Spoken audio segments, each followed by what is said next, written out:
My name is Quinn Lawson. I am 30 years old. At my dad's retirement party in Austin, Texas, he raised his glass in front of our whole extended family and said my older sister Harper had carried this family, then added that they hadn't exactly gotten much from me, the daughter who had quietly paid for their lake cabins, their medical bills, and even the party they were standing in. Harper stood there in her fringe jacket and boots, while everyone clapped for her, my mom nodding along like every word was obvious. In that moment, 7 years of transfers, loans, and late night pleas crashed together in my chest.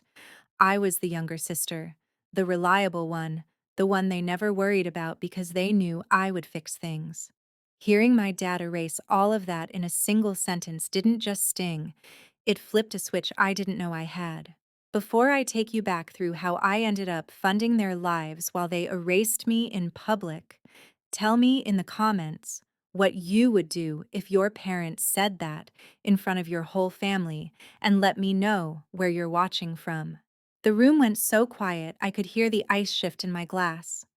Harper stared down at her boots, chewing her lip, but she stayed silent as cousins, neighbors, and my mom all turned to look at me. My mom didn't correct him. She just stood there in her new dress, nodding in that tight way she does when she agrees, but doesn't want to say it out loud. My cousin Grant shifted like he wanted to step in, then thought better of it. My chest burned, but my face stayed frozen in the polite half smile I've worn most of my life.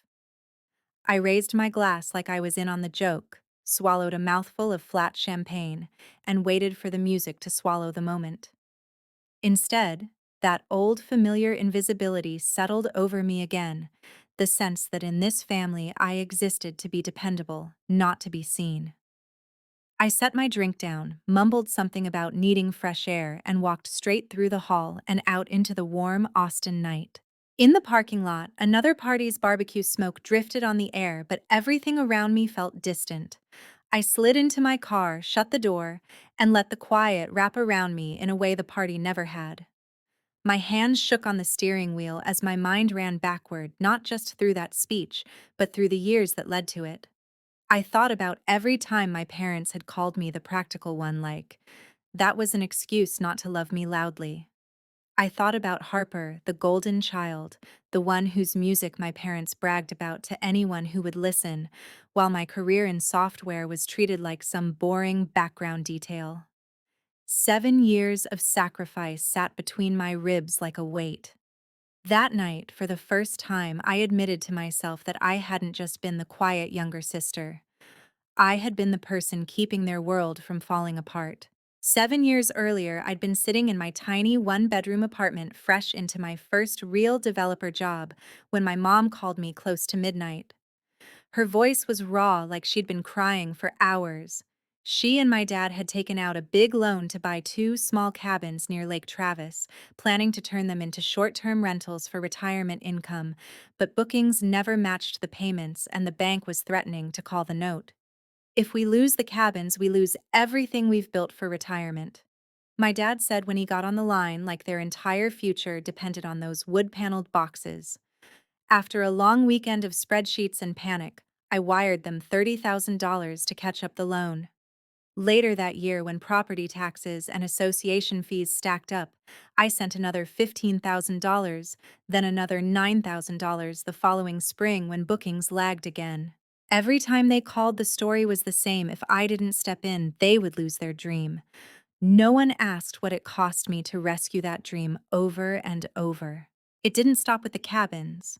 My dad's health had taken a hit after decades driving city buses in the Texas heat, and when he needed tests and a surgery that his insurance only partially covered, my mom called again, her voice careful this time, like she knew she was crossing a line she could never uncross. Over the next few years, I paid about $18,000 in medical bills, all in careful chunks, so they wouldn't feel too guilty, as my mom liked to say.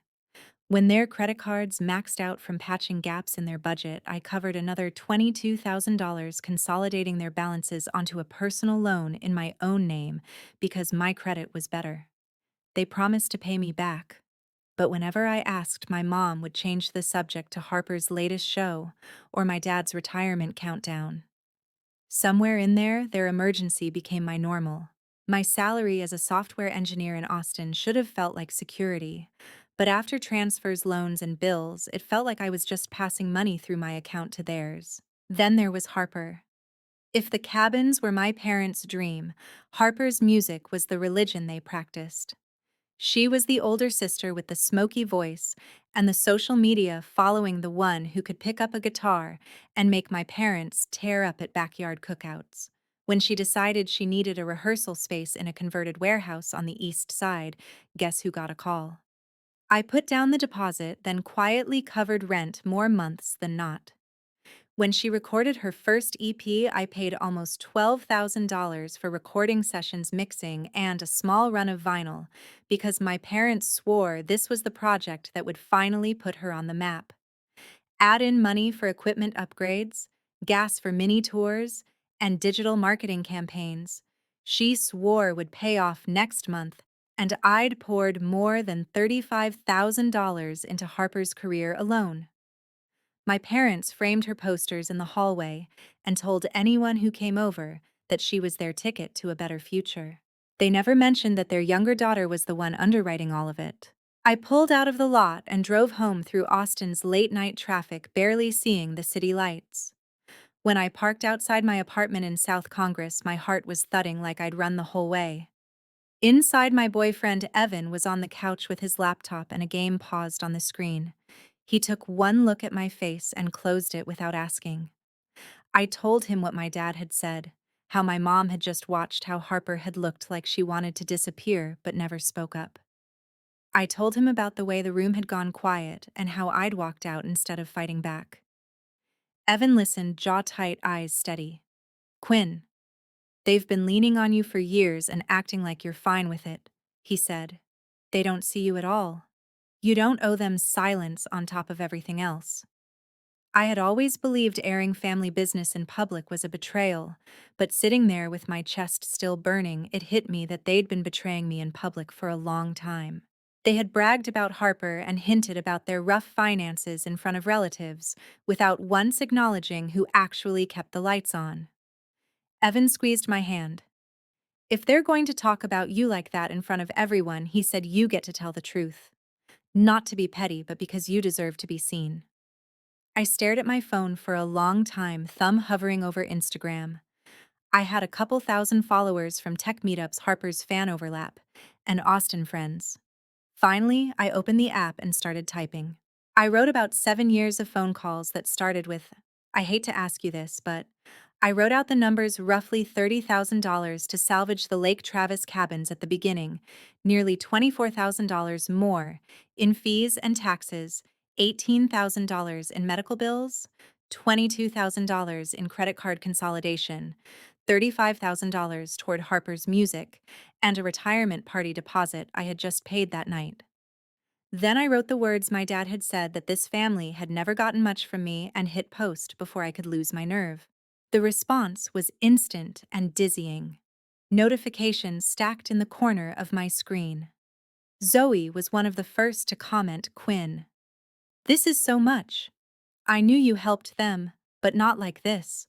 A girl I barely knew from high school messaged saying her parents had used her the same way and that reading my post made her feel less alone.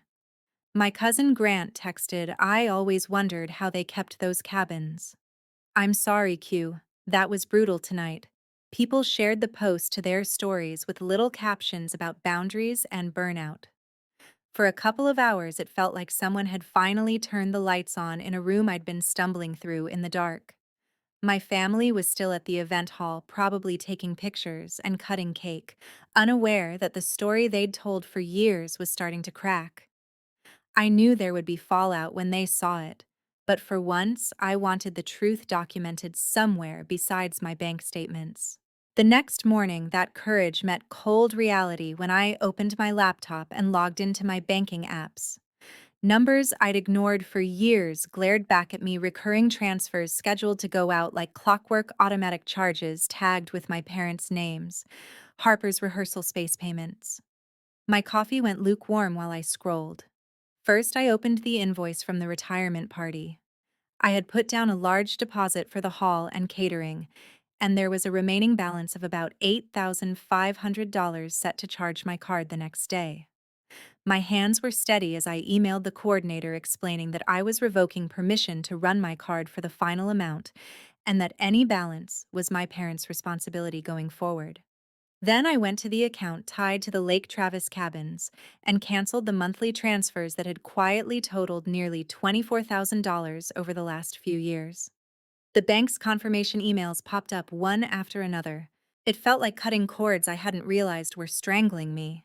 I moved on to the loan I'd taken to consolidate my parents' credit cards, the one that still carried more than $15,000 in balance. I switched off the automatic payments tied to their checking account and rerouted them to my own, telling myself I could afford to pay down what was left without chasing them anymore. For the hospital system's portal, I removed my card from their saved payment methods entirely, so new charges would go directly to them.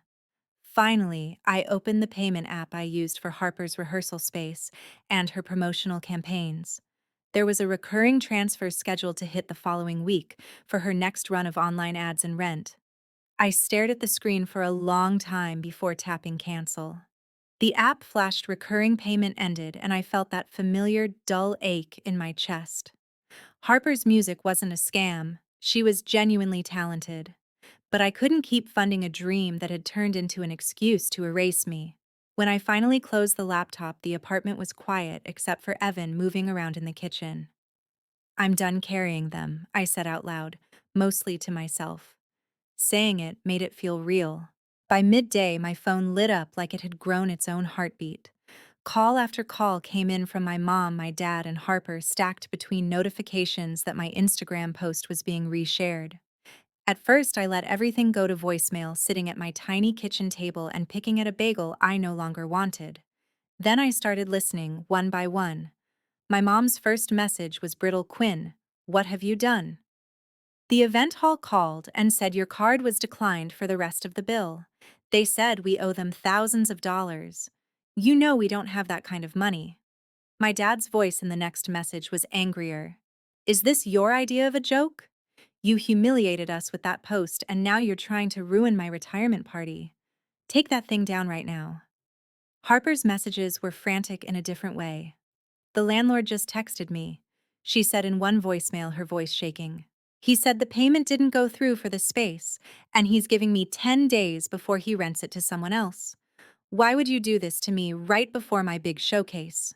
I set the phone down, hands pressed flat against the table as my parents' words tumbled over each other in my head. No one asked how much I had left in my own account after years of wiring money. No one apologized for what my dad had said into the microphone the night before. Their focus was entirely on what my choices were doing to them. When Harper's name flashed on the screen for the fourth time, I took a breath and answered. "What is wrong with you?" she demanded without hello. "You know I have that showcase next month, Quinn. I've been working toward it for a year. You just pulled the rug out from under me." I let her vent as she listed everything that might fall apart: her band, her bookings, her image. When she finally stopped to breathe, I said quietly, "I've been sending thousands of dollars for 7 years, Harper. I'm paying off a loan for our parents' debt that's in my name. I paid for this party. And last night, our dad told a room full of people that this family has gotten nothing from me. I'm not doing it anymore." She sputtered something about me overreacting. I cut in. "You're going to have to figure it out without me." Then I hung up, my whole body trembling, but this time from holding the line, instead of from swallowing hurt. Over the next week, the fallout turned into something that looked less like drama and more like consequence. The event hall sent my parents a stern email, then a certified letter demanding payment and threatening to send the remaining balance to collections if it wasn't resolved. My dad called me once more about it, his voice no longer booming, just tight. "They say they'll sue," he said. "Do you really want your father dragged into court over a party you insisted on throwing?" That was a lie. My mom had been the one pushing for a big event. I told him calmly that any contract with the hall was between them now. A loan officer from the bank handling the Lake Travis cabins left a message saying their account was past due again and that they needed to come in to discuss options before the cabins were listed for auction. Harper posted a vague story about haters trying to tear you down when you're on the verge of a breakthrough, which I ignored. Later, my cousin Grant texted that he'd stopped by my parents' house and found them at the kitchen table surrounded by bills, my mom crying, while my dad muttered about ungrateful children. Their next door neighbor said he'd heard raised voices through the open windows for days. While their world shook, mine finally started to feel stable. At work, I was leading a new project, and for the first time since I'd started my career, my paycheck felt like it actually belonged to me. I stayed late at the office because I wanted to, not because I was hiding from anyone. One night, Zoe and I ate tacos in the break room, and I told her about the calls and the way my parents said I had embarrassed them without once mentioning the numbers in my post. "They're used to you patching all the holes," she said. "Of course they're mad now they can see the leaks." At home, Evan and I started talking about our own future instead of my parents' problems saving for a house someday, maybe a real vacation. For every panicked text my mom sent, there were two messages from friends saying they were proud of me. Eventually, I muted my parents' thread and moved their messages into a folder I didn't open. 2 weeks after the party, just when the noise had started to die down, my doorbell rang on a Sunday afternoon. Evan was at the gym, so I was alone, standing in sweatpants with my hair in a knot halfway through a load of laundry. Through the peephole, I saw my mom and dad on the landing, both dressed like they were going to church instead of dropping in unannounced. I let them in because a part of me still believed maybe they had finally understood. My mom sat perched on the edge of the couch, hands knotted in her lap, while my dad prowled near the window, looking everywhere but at me. "We didn't mean to upset you at the party." My mom started, voice trembling just enough to sound wounded. "Your father just got carried away. You know how he jokes." My dad snorted. "You took it the wrong way," he added. "People knew we were just teasing. Then you went online and made us look like users in front of the whole world." It was almost impressive how quickly they flipped the script. I let them talk for a minute, listening to phrases I'd heard my whole life. "Family sticks together. We've always done our best. You know, we don't have much," until I felt something inside me settle. "I want you to hear this," I said, keeping my voice even. Over the last 7 years, I sent around $30,000 to save the cabins when the bank was ready to take them. I paid nearly $24,000 more in fees and taxes. I covered about $18,000 in medical bills. I took out a personal loan in my own name for $22,000 to clear your credit cards. I've put more than $35,000 into Harper's career, and I paid the deposit for your retirement party. My mom's eyes got shiny, but she didn't say anything. My dad's jaw tightened. "Families help each other," he said. "You act like we robbed you." I shook my head. "Families don't tell a room full of people that one child has given them nothing, while the other one benefits from all of that. I'm not asking for that money back. I am telling you, I'm done being responsible for your choices. I won't be paying your bills or cleaning up the financial mess anymore. I also won't be taking down my post." My dad glared at me like I had just slammed a door in his face, which in a way I had. "You'll regret this," he said. Maybe, I replied, walking to the front door and opening it. "But if I do, that will be on me. It's time for you to handle your own lives." After they left, slamming the stairwell door louder than necessary, I leaned against the inside of my own door and waited for the crushing guilt I usually felt after any conflict with my parents. What came instead was a strange mix of grief and relief. I cried not because I thought I'd done something wrong, but because I was finally admitting how lopsided our relationship had been.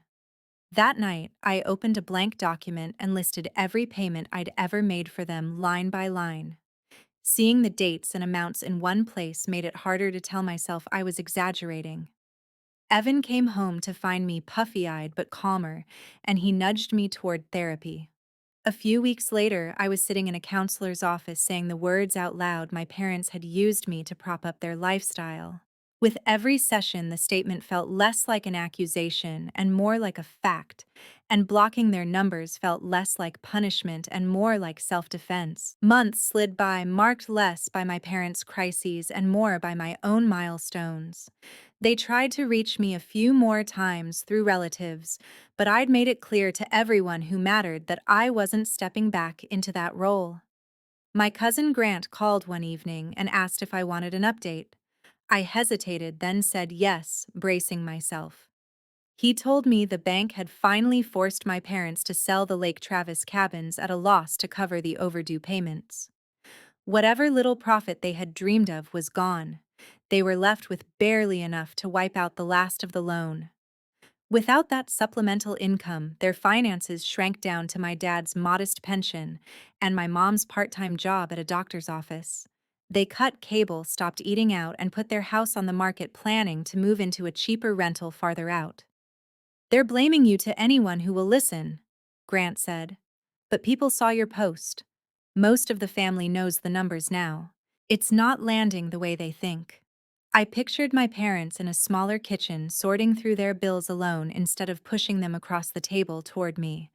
It wasn't satisfying exactly, but it was fair. Meanwhile, my own life quietly expanded. Without hundreds of dollars vanishing from every paycheck, my savings account grew in a way that almost didn't feel real. Evan and I met with a financial planner who confirmed what I already suspected, that if I stopped pouring money into my parents' problems, I could build actual security. We took a weekend trip to Marfa and I relaxed without checking my phone for emergencies. I bought a reliable used car to replace the ancient sedan I'd been nursing along while wiring money for other people's cabins, and started hosting friends for low-key dinners and game nights. Even my neighbors noticed the shift. One older guy who used to see me hauling suitcases to my trunk now watched me come home with hiking gear instead. "Looks like you're finally having some fun, kiddo," he called. About time. A year after that retirement party, I stood in a small backyard in East Austin, with string lights hanging between oak trees and a simple arch decorated with flowers. Evan and I had decided on a low-key wedding with about 20 people we actually trusted, and as I smoothed the white dress over my hips, I realized there was no part of me that wanted my parents there. They hadn't reached out in months. We hadn't spoken since the day I'd asked them to leave my apartment. I knew through the family grapevine that they had sold their house, moved into a modest rental outside the city, and still complained loudly about their ungrateful younger daughter, but their voices had become background noise. I didn't have to listen to anymore. Zoe stood beside me as my maid of honor Grant grinned from the second row, and the rest of the chairs were filled with people who had seen me as more than a bank account long before I saw it myself. When I walked down the makeshift aisle toward Evan, all I felt was a calm I had never felt at any Lawson family event. During the reception, someone put on one of Harper's old songs from a streaming playlist by accident. For a second, the familiar chords tightened my throat. Then I let the track play out. Her voice was beautiful, and I could appreciate it without feeling responsible for it. When Evan and I danced under the lights, my mind didn't drift to my parents' bills or to what disaster might be waiting in my notifications. It stayed right there in that yard with the man who had looked me in the eye and said he wanted to build a life with me, not on me. As the night wound down, I stood with a slice of cake in my hand and thought about the girl who had wired money she didn't really have because she thought that was the price of being loved. I felt sorry for her, but I wasn't her anymore. I had chosen myself finally and built a life where my worth wasn't measured in deposits and favors. I haven't spoken to my parents or to Harper since before that wedding, and I don't plan to. There is no secret phone call, no holiday text, no "maybe someday" waiting in the wings. They made their choices when they decided my value depended on how much I could subsidize their dreams, and then told an entire room that I had given them nothing. I made mine when I turned off the tap and closed the door. I don't hate them. I just refuse to put myself back in the position of being drained and dismissed in the same breath. If you're watching this and some part of you recognizes yourself in the quiet sibling who always picks up the slack, hear me. Your value is not in how much you can endure for other people. Love that demands you empty yourself is not love. It's exploitation with pretty language. I am done letting my parents write my story, and I won't give them another chance to hurt me like that again. Thank you for listening to mine. Share your thoughts in the comments and tell me what you would do in my place, because I know some of you have lived versions of this too.